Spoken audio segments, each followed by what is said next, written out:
Okay, so today you're going to be responding to this artist, Diana Krasniqi, and you can see from the pictures there are several layers for each of those pictures. So for instance, if I look at this one, you can see two of the hands have different pictures.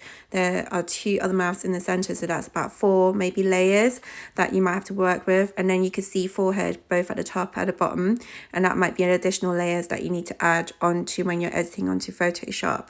If you look at other edits, you can also see some kind of movement on hands when using double exposure, and that means when you're taking pictures you might need to experiment with different hand movements so that way your double exposure looks really interesting and so forth. So first things first, I'm going to use my phone to take pictures. So some of you guys might not have access to a camera. So in this case, you're going to use your phone camera. And I'm going to show you how to do it on my iPhone. And today I've got my subject here and we're going to take a picture of him. And I just want to quickly reiterate how to take good central composition. Now, when you're looking at central composition from a phone, obviously you can see on a screen. Just have a look around the edges, how much space is between it, and how close you want to go up to with your subject.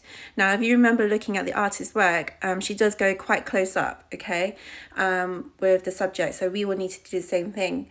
Think about your angle. So if you do it from a lower frame or a higher frame, it might have a different meaning, or from a side angle you will have different lighting patterns and so forth. It's best to take a picture during the day so that you have really nice natural lighting rather than trying to capture it during the nighttime, because then you'll need to get your lighting equipment out and so forth, and maybe your lighting might not be strong enough or complemented enough for your subject. So I'm going to take a couple of pictures of my subject. The first thing I want to do is central composition, his eyes looking straight at the camera, like so.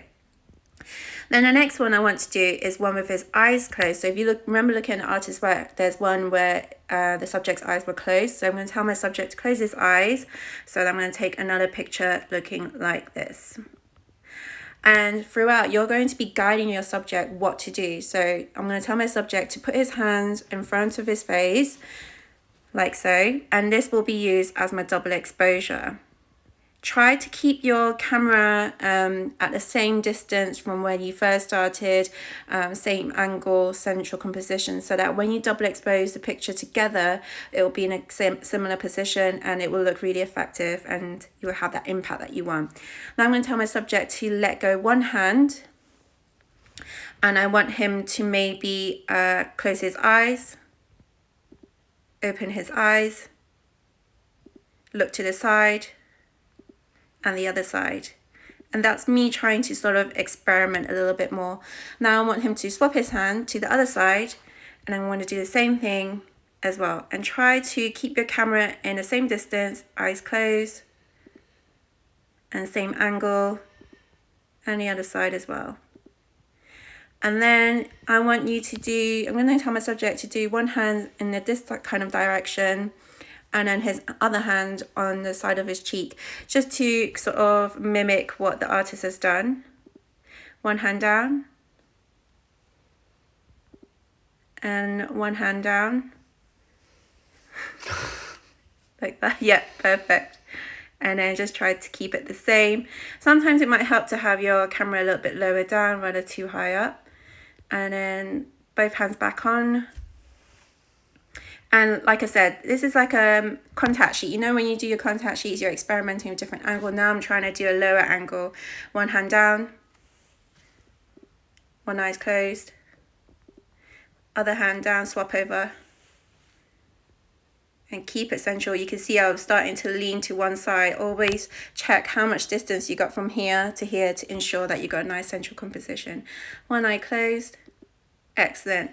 So that's all my pictures sort of taken. Just so you know, those who's got an iPhone, you will notice on the bottom row you got portrait section as well, and you can do your pictures in a natural light or in stage light, for instance. So if you remember looking at the artist's work, she's got a background where it's completely black, and she's experimented with that using her hand gestures. So you could still take some pictures doing with your subject with a stage light background, and then what I would do from that, I would just sort of change the edit into a black and white photography kind of piece. and that way you can experiment with that kind of picture already done up for you. Otherwise, you could just edit straight from Snapseed, which I'll show you how you guys can achieve that. I'm just going to do a couple more pictures, and look, one hand down please. Perfect. And central composition, and then done. So that's it in terms of how to take your pictures when using a phone. Okay,